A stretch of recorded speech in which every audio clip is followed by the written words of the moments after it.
O plenário do Supremo Tribunal Federal se reuniu hoje pela manhã para a sessão extraordinária. E quem acompanhou e traz agora para a gente ao vivo as informações é o repórter Gabriel Ciafrei. Olá, Gabriel, boa tarde para você. Oi, Rafaela, boa tarde para você, boa tarde a todos. Pois é, a pauta de julgamentos da manhã desta quarta-feira foi sobre direito eleitoral e político, mais precisamente sobre partes da mini-reforma eleitoral que alteraram o Código Eleitoral brasileiro. As ações julgadas foram propostas por partidos políticos e também pela Procuradoria-Geral da República. No segundo processo, o ministro Marco Aurélio pediu vista depois do voto dos votos dos outros ministros. A previsão é que ele traga, então, o voto vista sobre esse processo na sessão de hoje à tarde. Acompanhe agora todas as informações na reportagem. O autor da ação, o Partido Patriotas, afirmou no plenário que as mudanças feitas pela mini-reforma eleitoral, estabelecendo o número de votos relativo a pelo menos 10% do quociente eleitoral, distorcem o sistema proporcional das eleições, além de violar o regime democrático. E não só isso, uma distorção no próprio sistema, porque veremos com certeza os candidatos não trabalhando mais por um voto para o partido, mas sim de forma individualizada, perdendo a unidade que deve se ter dentro de um partido político. A votação mediana de alguns partidos acaba não sendo considerada para a conquista de uma cadeira.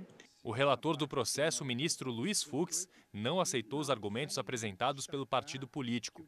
Ele manteve as mudanças no Código Eleitoral. A reforma eleitoral veio para acabar com essas distorções. Então, eu já verifico que os colegas têm a perfeita noção de que essa reforma eleitoral foi útil sob o ângulo da democracia e da soberania popular. O ministro Alexandre de Moraes acompanhou o voto do relator e criticou a forma antiga de escolha dos candidatos.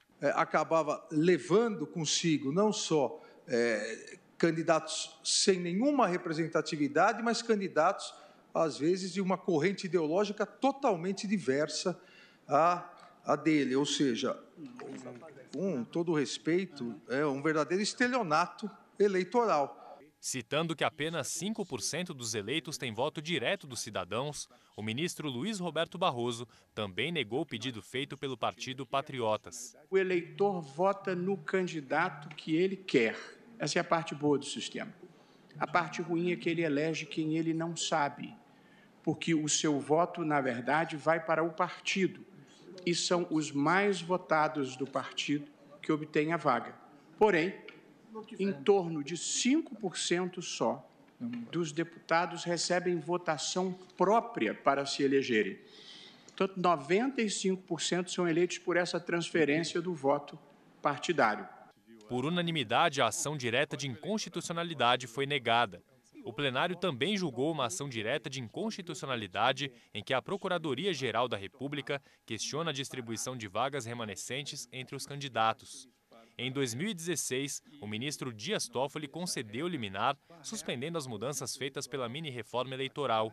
Hoje ele manteve esse entendimento e votou por aceitar parcialmente o pedido da PGR. Eu estou reafirmando a liminar anteriormente concedida e reiterando que esse critério novo jamais foi aplicado em nenhuma eleição até hoje. O ministro Marco Aurélio pediu vista do processo. Bom, quem acompanhou a sessão está aqui no estúdio com a gente, a consultora jurídica Gisele Reis. Gisele, boa tarde, seja bem-vinda. Obrigada, Rafaela, boa tarde a todos. Bom, queria que você explicasse para a gente qual a diferença entre o sistema majoritário e proporcional que tem ligação direta com esse julgamento agora pela manhã. Realmente é importante compreender esse sistema para que se tenha ideia do impacto dessa decisão em relação aos sistemas eleitorais brasileiros. O sistema majoritário, ele é o sistema utilizado para a eleição de cargos do Poder Executivo. Então, presidente, governador e prefeito, os senadores também, eles são eleitos via sistema majoritário, que acontece da seguinte forma: alcançado mais que 50% dos votos válidos, estão eleitos. No caso dos chefes do Poder Executivo, se não for alcançado esse percentual, vai-se então para o segundo turno. Então, a pessoa ela vota no candidato. Já no sistema proporcional, leva-se muito em consideração os partidos. Então, o sistema proporcional, ele tem como prerrogativa, ele visa, na verdade, garantir uma maior participação das minorias dentro do processo eleitoral. Então, de forma que esse processo eleitoral fique mais democrático, os cálculos que são feitos para se alcançar quem efetivamente será eleito leva em consideração algumas regras matemáticas. Então, o próprio Código Eleitoral, ele traz chamados dois quocientes, um é o quociente eleitoral e o outro é o quociente partidário, e esses quocientes é que vão efetivamente, no cálculo desses quocientes, é que vão definir quem é que terá direito a ser eleito, a assumir um cargo dentro desse sistema proporcional que eu acabei de mencionar para você. Agora, Gisele, eles declararam válida, né, a exigência de votação mínima nominal. O que isso representa? Rafaela, esse quociente eleitoral que eu acabei de mencionar, ele é calculado com base no número total de votos dividido pelo número de vagas. Depois que se chega a esse número, passa-se para o próximo cálculo, que é o quociente partidário. É o número total de votos dividido pelo quociente eleitoral. Com esses cálculos, você define qual partido que vai assumir vagas e quais são os candidatos dentro do partido. Para saber quais são os candidatos dentro do partido, é preciso que, no mínimo, o candidato tenha recebido, no mínimo, 10% do quociente eleitoral em termos de votos. Isso é para que candidatos com votação inexpressiva, eles acabem assumindo cadeiras dentro do Poder Legislativo.